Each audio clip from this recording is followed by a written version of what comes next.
Hello and welcome to the Palsy podcast with me, Kieran Fitzgerald. I'm a playwright, screenwriter, and podcaster from South Wales.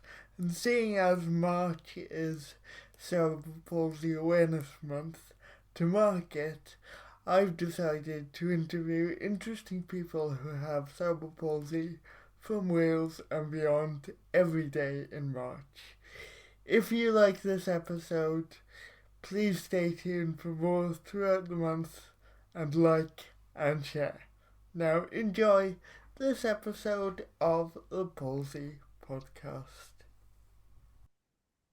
Hello and welcome to the Palsy Podcast with me, Kieran Fitzgerald. My guest on this episode is Samantha Maxwell. Hi Sam, how you doing? Hello, I'm very well, thank you. Thank you for inviting me onto this podcast. Thank you for coming on. It's been really great on this podcast so far, not only Yeah, to interview people that I've known before, but also yeah. to meet new, exciting, creative people who have CP. So it's great for you to be on. Thanks for coming on. Thank you very much.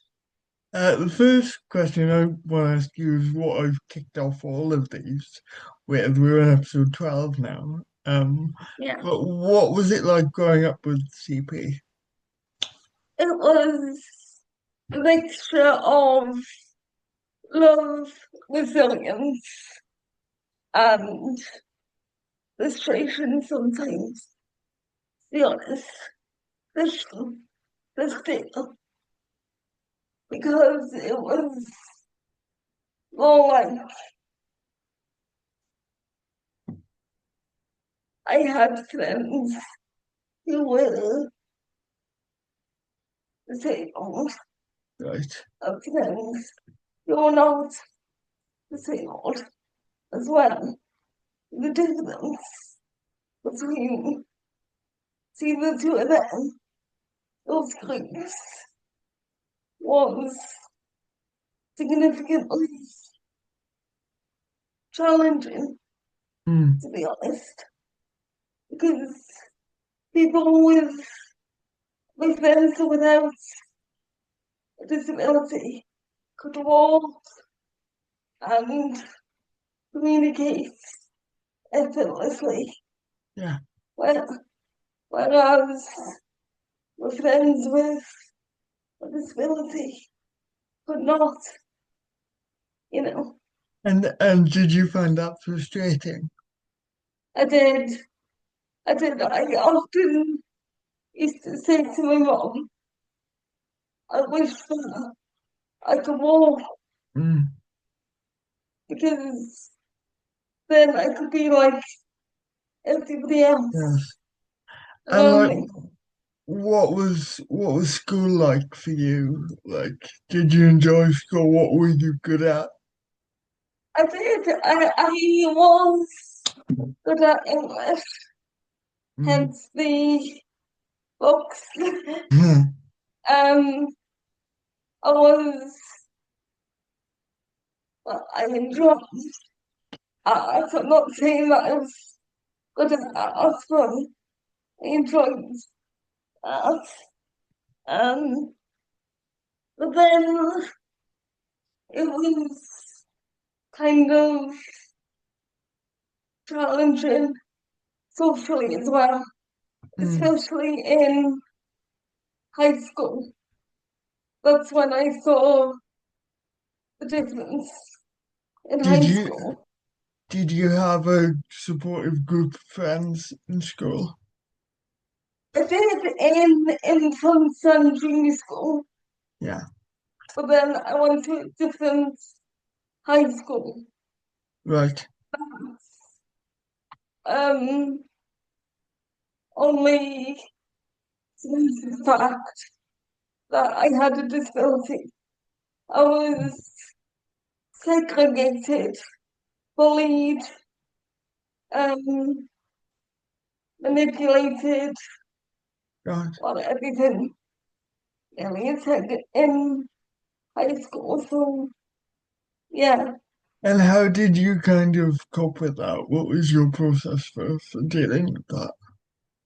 Well, my family really, Mm, they they were the biggest support for me, you know. yeah, Um, I don't think I would have been able to get everything done or succeed without, you know, my and family. was it at school that you started writing as well? Was that where you discovered your love of writing? Well, my dad always said to me, like, God, guys, my English teacher said, so the same, like, it was until the pandemic when I started writing. It was, my sister-in-law, she asked me to write a book, or Yeah, a review of a book for her class. She's an English teacher herself. yeah, all right. On self-publishing. So I did that. And the response that I had from that spurred me on to write a book for myself. So you didn't think from a young age that you wanted to be an author. You didn't think that that could be a career No, for you. no, I mean, everybody said that I could, I Yeah. wanted to, but I didn't really want to do that. I wanted to be a designer. Oh wow. And I, and I went to university and I've got a degree in graphic design. But um, So what was your experience at university like? Did you enjoy it? What was it like in terms of your independence and things like that? it was amazing. I mean, I did actually, I went to college before I went to university. And the shift in dynamic from high school to college and then to university was positive. You know, Mm, I was more accepted. Um, I was included mm. and I had the space to go um everywhere I wanted, to be honest, without restrictions. So And yeah, it was, I bet that was a freeing feeling. You felt, oh, you oh, could be your own person for the first time, I guess. oh, it was. I found myself again Mm, from where I was in primary school. I found that same person years later mm. in higher education. Yeah, it was liberating. And did you Yeah. get a good level of support? And how was that support different in school than it was in college and university? In school, it they just treated me like I was disabled, Mm, really. Um, I had no option other than just being disabled. In college and university, they embraced me for mm, me. They didn't see the disability or the wheelchair. They just mm, saw me as who I was, which was amazing. It mm, gave me a sense of Well, the confidence I needed at that time to succeed Yeah. in college and university. So yeah, So you wrote your first book in 2021. Can you just talk a yeah. little bit about what that is about and how you came to write the book? Well, it's about me really, my life living with cerebral palsy Mm, and the discrimination I faced from society because of mm, my disability. And like I said, my sister-in-law asked me to write a review during the pandemic. And the response from that review just to take a chance and write my own story mm. about everything that was going on in my life and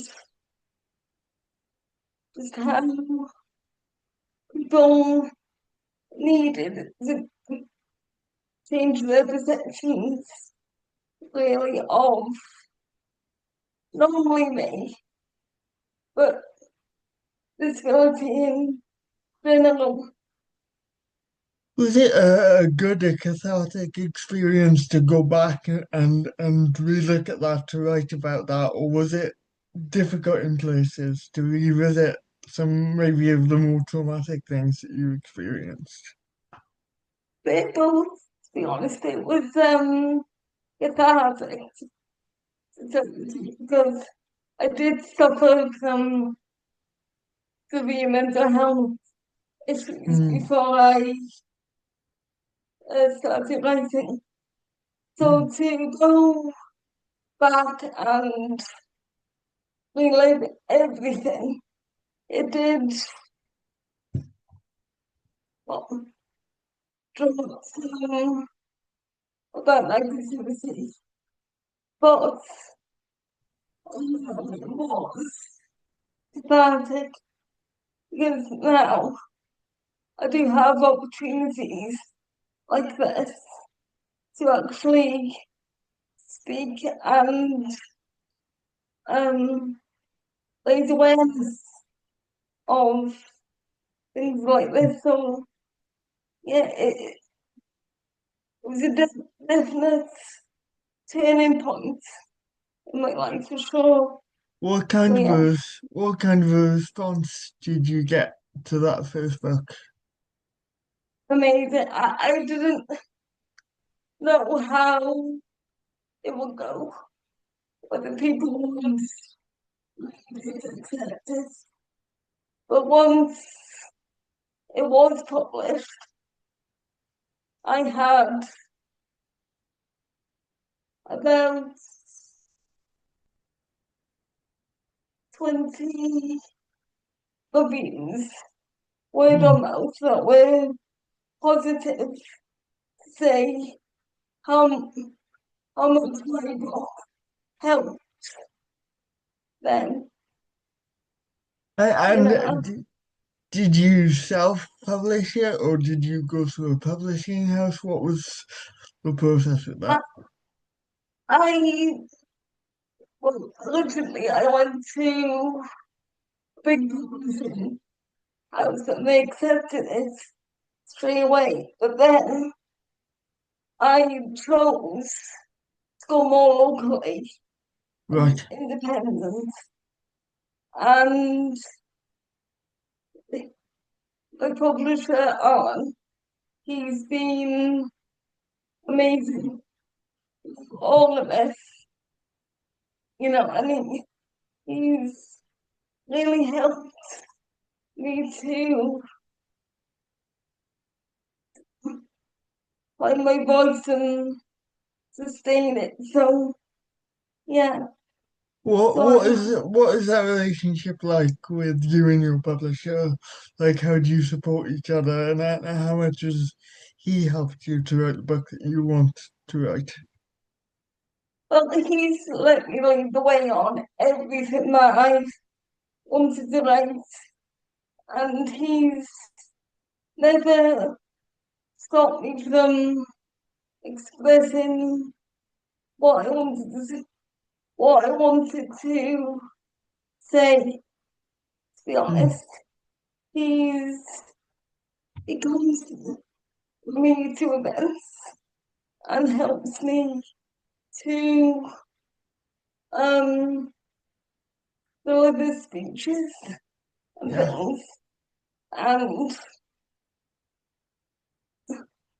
I think it's more of a friendship almost Mm, that's developed because I'm comfortable now with him, and mm, he knows me. He knows my story, so yeah. I'm more comfortable for him to oh, not take the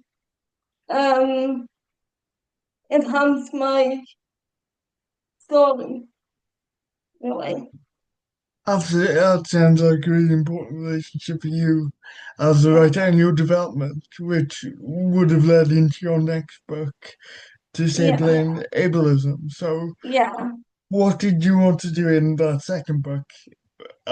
Different to the first, what did you want to write about in that second book? I wanted to turn the tables onto people in society and ask them why they feel disability is treated as a separate thing from generosity from the rest of the world, to be honest. Yeah.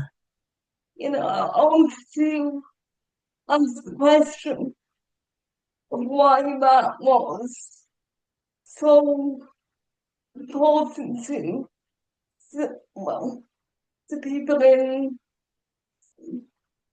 society and ask them why do they feel like disability is insignificant or what could they do to change, really delve into their own perspectives, really, and Uh, make them really look at themselves and hopefully change their mindset, hopefully.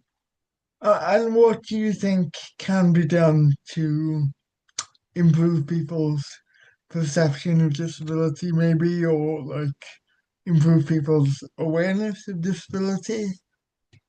I've always said Mm, education in schools, education in the workplace, education in governments, just everywhere that would need to be aware of disability. yeah. Education is key, and it should be led, be led by people like ourselves, Mm. because we know we have the experience, don't we? I think that lived experience is really important because if you haven't maybe met Yeah, someone with CP before, you might have a picture of what that looks like in your yeah, head. And for me, the biggest thing that's come out of doing these podcasts is mm. that everyone with CP is affected differently. It's a different life experience. It's been through different things. Like if you met one person with CP, you've met one person with CP. So I think it's important that people don't feel scared to talk about it, don't feel scared to say the wrong thing. And But that's it because that's where the barriers are built up, isn't it? And we need Yeah, start having open discussions about disability, solar palsy, mental health, everything that surrounds disability.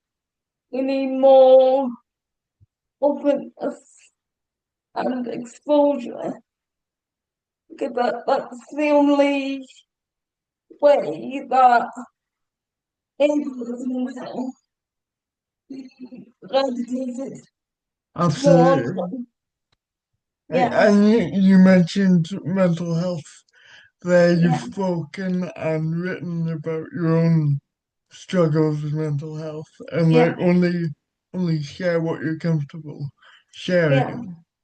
But like, what kind of mental health support did you receive, and how do you think that can be improved for people with cerebral palsy? Well, I did really mental breakdown, mental health breakdown. I mean, it was an accumulation of everything that I've been through up until 2020, Right. all the discrimination, all the thing, and I did go to counseling, but that didn't really, it wasn't very successful to say that. Because they didn't really understand where I was coming from. They didn't really understand how my mental health came to be. Right. They didn't have a disability. Hmm. So it's like, so literally it was the um the review that I was asked to do by my sister-in-law Yeah. that helped me helped me through, and now I'm more confident, Mm. more um appreciative of life again, to be honest. That's And I really good think to hear. yeah. Um things again,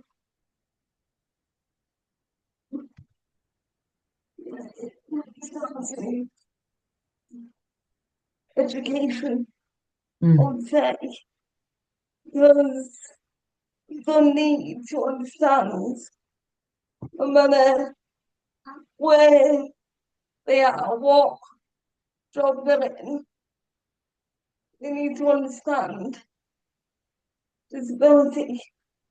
And like I say, it only comes from people with lived experience Mm.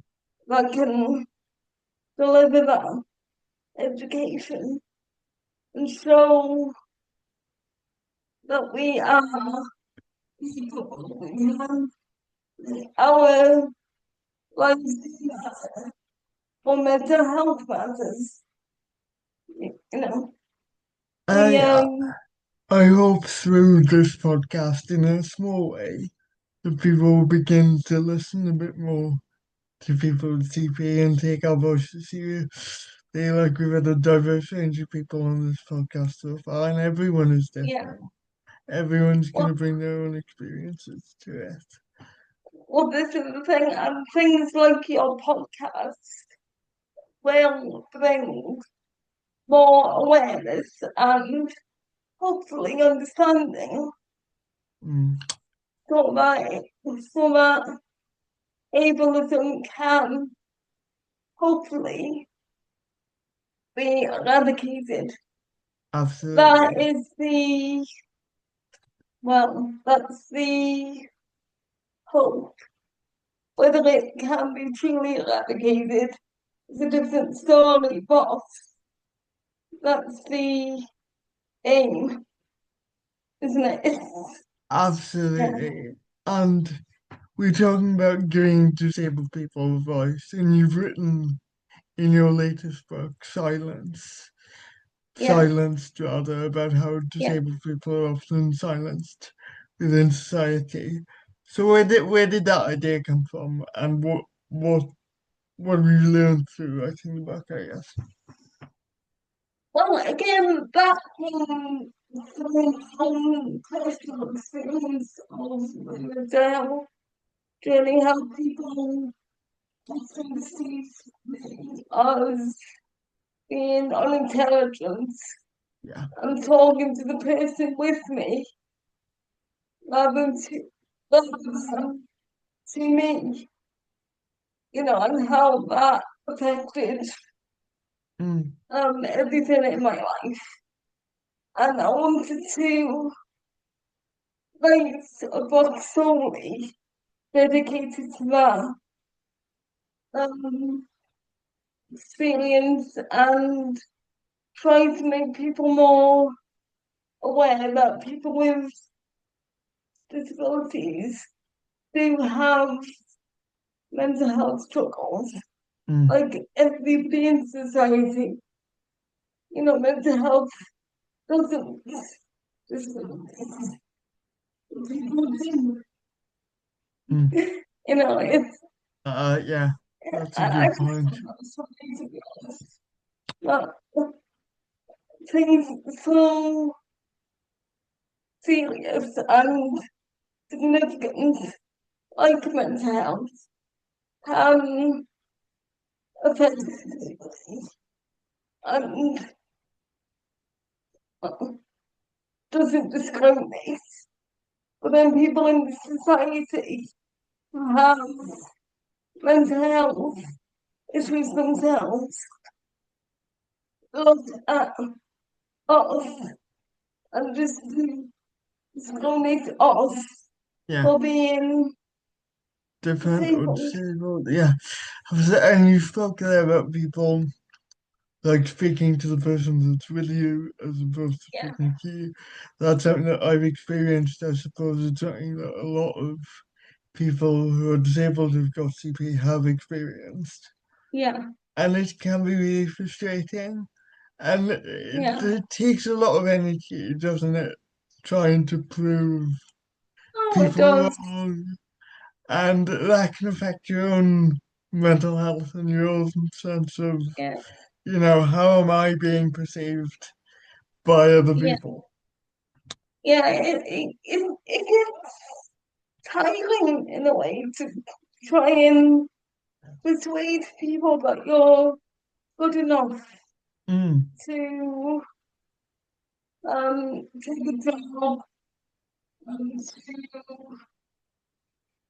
to have education to live your life, to yeah. be honest. And the countless times that I've been rejected from a job because my disability is, well, laughable, to be honest. My disability doesn't impact my intelligence just because I can't walk. It doesn't mean I can't do the job as the next person without a disability. This means that I will Mm. need some extra um things in place And for it's me to about, do. I think Yeah, it's go on. about workplaces feeling comfortable to put that things in place and opening up this conversation with disabled people to make sure their needs are met in the way that they Yeah, should be.